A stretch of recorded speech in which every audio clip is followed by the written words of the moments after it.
before the lockdown set in, there was a GST Council meeting also held in Vigyan Bhavan, where in spite of the fact that there were several items on which the discussion had happened, just on the mobile telephone, a decision was taken, saying yes, the correction has to happen. Post which, every sitting, as a part of the duty, the Secretariat would highlight to the Council as to where the corrections are and would the Council consider wanting to do the correction. And each time the Council, in its wisdom, said maybe not now, but yes, we agree there is an inversion. So in September in the Lucknow meet, the issue again came up and it was decided that correction be made in several items, some of which came into effect immediately, and some others, like these two, were pending for 1st January implementation, which is coming up tomorrow. Between September and, say, early December, there wasn't anything to be talked about or to be considered. But from December, and actually during the session of the Parliament, representations started coming. Some delegations also came and met me. And on the 29th, the letter also comes from the Chief Minister, from the Finance Minister of Gujarat. And therefore the emergency meeting. And what are the decisions of the emergency meeting, Council's meeting today? That we retain the status quo and not go to 12% from 5%, meaning don't do the correction now. In the case of textile was the only issue of this discussion in this emergency meet.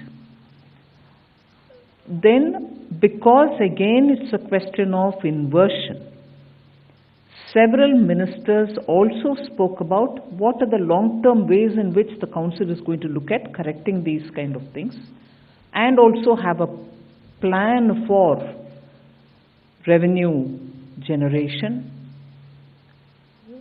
There, as you all know, there is already a committee to look at the rate rationalization, being headed by the then Finance Minister of Karnataka, who incidentally is the Chief Minister of Karnataka now.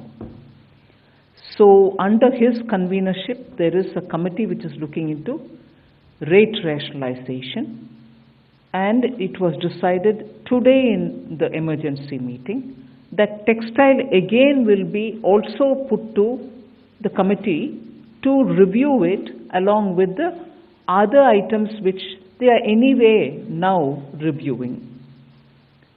And the decision of the committee was that, one, it will go to that rate rationalization committee to also include textile in their review and submit a report by February, which I agreed to have it circulated to all the ministers,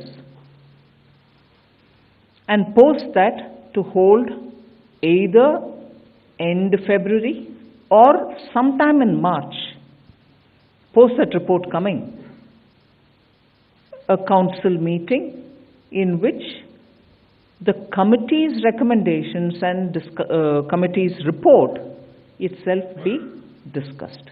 That will be on every item, but today we have included even textile back again. That exactly is what is there to report from today's emergency council meeting.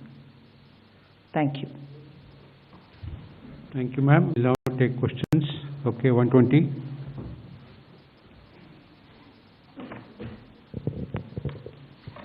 Ma'am, Timsi Jaipuria, this side from CNBC TV 18. Given that now the committee will give a report, is there any quantum of how much worth of credits, because this inversion was actually causing a hardship to the industry in terms of claiming the ITC credits. So is there any quantum that we have, that how much of credits would this inversion mean outgo from the government coffers or from the collections? Because there was a proposal earlier also on correcting this duty where it was felt that ITC is getting leaked to those whom it is not due. So any point or any quantum over there? Also, secondly, why did the council not consider a similar correction on footwear? Because footwear is also a common use item, especially that too below 1,000 rupees per pair. I understand from state finance ministers that even that was being asked, though it was not on the agenda, but it was being discussed, but no decision over there. Why so? Yes, no decision on it. No.